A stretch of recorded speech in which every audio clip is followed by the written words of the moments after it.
उसके बाद हम चलते हैं जी primary data, primary research, secondary data, secondary research. Primary data क्या होता है? Primary data is the data that is collected directly from the source for the first time.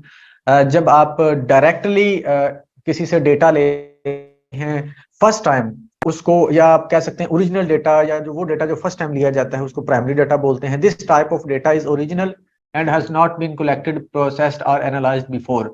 यानी कि वो डेटा जो आपने कलेक्ट करना हो तो उसको पहली दफा प्रोसेस करेंगे आप ही, ठीक है, उसको प्राइमरी डेटा बोलते हैं। और इस डेटे से जो रिसर्च होती है उसको बोलते हैं प्राइमरी रिसर्च, ठीक है जी। प्राइमरी रिसर्च, अब प्राइमरी डेटा की मिसाल मैं देता हूं। जैसे मिसाल के तौर पर आप सर्वे करते हैं, किसी से क्वेश्चनर फिल कराते हैं, वो आपका प्राइमरी डेटा। किसी का इंटरव्यू लेते हैं, वो आपका प्राइमरी डेटा। एक्सपेरिमेंट करके कुछ रिजल्ट्स निकालते हैं, वो आपका प्राइमरी डेटा। ऑब्जर्वेशन करते हैं, वो प्राइमरी डेटा। फोकस ग्रुप कोई बना के उसको उससे रिजल्ट लेते हैं, वो आपका प्राइमरी डेटा होता है, ठीक है। अब प्राइमरी रिसर्च की बात करते हैं। Research, primary research is the process of gathering original data directly from the source through method such as survey, interview, experiments, observation, focus groups. ये मतलब ये तरीके हैं रिसर्च को करने के या डेटा इकट्ठा करने के। इट इन्वॉल्व्स द कलेक्शन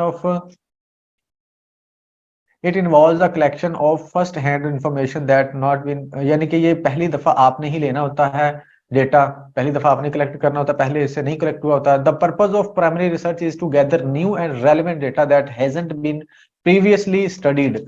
इसका पर्पज ये होता है कि आपने जो डेटा इकट्ठा करना है, जो रिसर्च करनी है, वो पहली दफा आपने ही करनी, इससे पहले वो रिसर्च नहीं हुई। Primary research can be conducted by individuals, organisations, businesses और academic institutions for various purposes such as market research, scientific research, as academic research. ये जो होती है प्राइमरी रिसर्च, डिफरेंट पर्सपेक्टिव के साथ डिफरेंट पर्पजेज के लिए इसको यूज किया जाता है। The data collected through primary research can provide valuable insights and information that can be used to make inform decisions, develop new. यानी कि जब आप ये प्राइमरी रिसर्च करते हैं तो इसकी बिना पर आप बहुत से डिसीजन ले सकते हैं। यानी कि आपको इंफॉर्मेशन मिल जाती है, न्यू इन्फॉर्मेशन मिलती है, न्यू रिजल्ट्स मिलते हैं, उसके अकॉर्डिंग आप फिर अपने न्यू डिसीजंस या प्लानिंग्स करते हैं। Some advantages of primary research include the ability to tailor the research to specific needs। किसी खास needs के लिए आप करते हैं research. The ability to collect the data that is relevant and up to date and the ability to control the research process। मतलब कि ये इसकी एबिलिटी होती है, इसका हमारे पास इसकी जो करेक्टरिस्टिक्स होती हैं, एडवांटेज होते हैं। However primary research can B time consuming, ये इसके डिसएडवांटेज हैं। टाइम कंज्यूमिंग हो सकता है, एक्सपेंसिव भी हो सकती है, इसके साथ साथ require a significant amount of resources and expertise to conduct effectively. Time consuming है, एक्सपेंसिव है, रिसोर्सेज चाहिए, एक्सपर्टीज चाहिए इसके लिए। एग्जांपल है हमारे पास प्राइमरी रिसर्च की, आप जो सर्वेज करते हैं, सर्वेज करने के बाद आप जो रिजल्ट्स निकालते हैं वो आपका क्या है? प्राइमरी रिसर्च है। For instance market research company में conduct a survey to gather data about customer preferences, satisfaction levels and buying behaviour. कोई कंपनी आपको कह सकती है कि जी ये नई प्रोडक्ट है, इसके लिए हमें रिसर्च करके दें कि ये इसके रिलेटेड जो कस्टमर्स का क्या रवैया होगा। इसी तरह इंटरव्यूज जो आप करते हैं, ये भी आपकी प्राइमरी रिसर्च है, ठीक है। For example a journalist may conduct interviews with politicians to gather information for, ठीक है जी, नई इन्फॉर्मेशन इकट्ठा करने के लिए। उसके बाद एक्सपेरिमेंट्स आप करते हैं, जब भी आप एक्सपेरिमेंट करते हैं उससे आपको नया डाटा मिलता है। Medical researcher may conduct a clinical trial to test the efficacy of new drug, नई दवाई, नई मेडिसिन की एफिकेसी चेक कर। इसी तरह आप जब ऑब्जर्वेशन कर रहे होते हैं, फोकस ग्रुप बना रहे होते हैं, यानी कि एक खास पर्टिकुलर ग्रुप बना के उसकी स्टडी कर रहे होते हैं। फॉर एग्जांपल कंपनी में conduct focus groups to gather feedback on a new product और सर्विसेज, नई प्रोडक्ट और सर्विसेज के लिए डेटा इकट्ठा करना। The decision to use primary research or secondary research depends on the specific research question problem।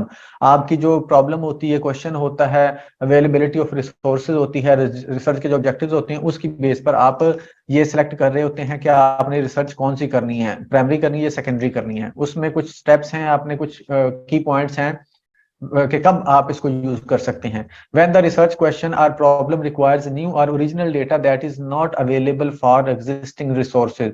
वो data आपने इकट्ठा करना होता है जब वो मतलब कि एग्जिस्ट नहीं कर रहा होता। When the research objective is to gain a deep understanding of a particular phenomena, जब आपने डीप अंडरस्टैंडिंग करनी होती है। When the researcher requires specific information that is not very available for secondary sources।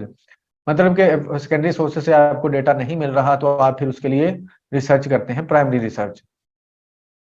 उसके बाद when the researcher requires specific sample size और demographic group that can not obtain from existing data, जब existing data से आपको कोई खास group का data नहीं मिल रहा होता तो उस वक्त की जाती है। When the research requires a high level of control over the research process and data quality, data quality और आपने रिसर्च प्रोसेस पर जब कंट्रोल करके रिसर्च करनी होती है उस वक्त इसको यूज करते हैं।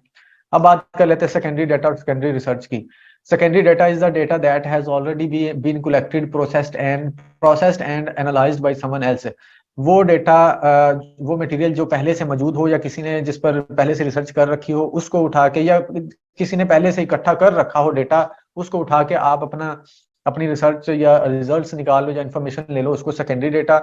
और इस डेटे से जो आप रिसर्च कर रहे होते हैं उसको बोलते हैं secondary research. Secondary research involves analysing and interpreting data that has already been collected and published by others such as books, journals, reports and online database। ये जो पहले से डेटा मौजूद होता है, इनसे आप जो इन्फॉर्मेशन इकट्ठी करते हो उस बेस पे अपनी रिसर्च करते हो, उसको बोलते हैं सेकेंडरी रिसर्च। यानी कि पहले से मौजूद डेटा या पहले से मौजूद मटेरियल्स को यूज करना, उसको सेकेंडरी रिसर्च बोलते हैं।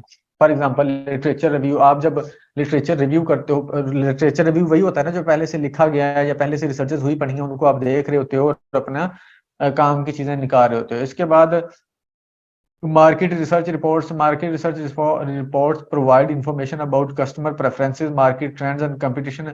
आपके पास मार्केट से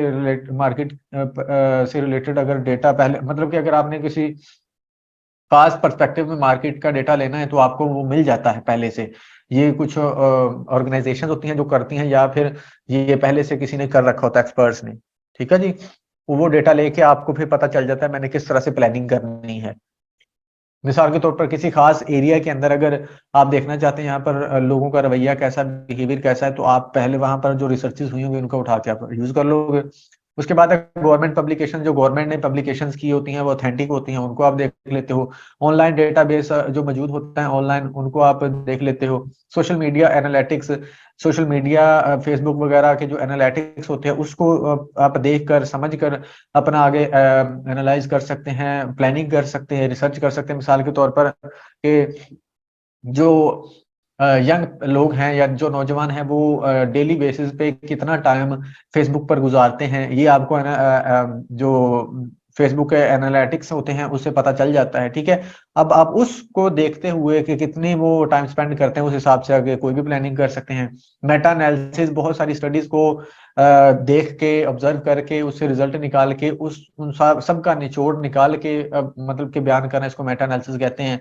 ठीक है। ये भी सेकेंडरी रिसर्च है। Secondary research is often used to gain a broad understanding of a particular topic और issue, to inform decision making, to validate existing research findings. It can be a cost effective, time effective way to gather data and gain insights into a particular topic। यानी कि वही वाली बात है, उसी तरह से इसके भी यूज होता है, उसी वक्त इसको भी किया जाता है जब कोई खास हमें हमारा मकसद होता है या पर्पज होता है। मतलब इसमें ये फर्क होता है कि आप पहले से मौजूद डेटा या रिसर्चेज को यूज करते हुए अपना काम कर रहे होते हो।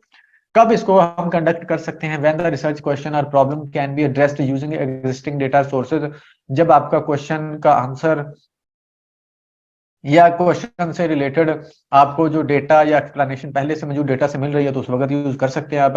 When the research objective is to gain a general understanding of a particular topic और इशू। जब आपने जनरल अंडरस्टैंडिंग करनी होती है, डीप में नहीं जाना होता, तो उस वक्त आप सेकेंडरी डेटा यूज करते हो। When the research requires background information, historical context और ओवरव्यू ऑफ एग्जिस्टिंग रिसर्चेज। ये जब आपको बैकग्राउंड चाहिए होता है, हिस्ट्री चाहिए होती है, खास तौर पर जब हम लिटरेचर रिव्यू लिख रहे होते हैं, तो वो सेकेंडरी रिसर्च ही होती है हमारी। व्हेन द रिसर्च बजट और टाइम कंस्ट्रेंट्स आर लिमिटेड। जब बजट और टाइम आपके पास लिमिटेड होता है उस वक्त इसको यूज करते हो आप। उसके बाद when the research requires a large amount of data that would be too difficult or expensive to collect through primary research methods। जब आपको लगता है कि प्राइमरी रिसर्च आपके लिए बहुत महंगी है, डेटा इकट्ठा करना आसान नहीं है और आपके लिए कॉस्टली है, एक्सपेंसिव है, टाइम कंज्यूमिंग है, उस वक्त आप फिर चूज करते हो सेकेंडरी रिसर्च को, सेकेंडरी डेटा को चूज करते हो और फिर उस पर उसको यूज कर लेते हो अपना मतलब फर्दर प्लानिंग के लिए या रिसर्च के लिए। तो ये था जी हमारा आज का लेक्चर। कुछ साइंस मैंने आपको बताए, कुछ फार्मूलाज बताए, और primary data, primary research, secondary data और सेकेंडरी रिसर्च के बारे में बात की। उसकी एग्जांपल्स हमने देखी हैं, कब उनको यूज कर सकते हैं वो हमने देखा। इसके साथ साथ उसका पर्पस क्या होता है ये भी हमने देखा। ठीक है जी, कोई क्वेश्चन हो तो आप लोग पूछ सकते हैं। आई होप कि लेक्चर आपको अच्छा लगा होगा। तो क्वेश्चन हो तो आप लोग कमेंट बॉक्स में पूछ सकते हैं, ग्रुप में भी पूछ सकते हैं। Thank you so much.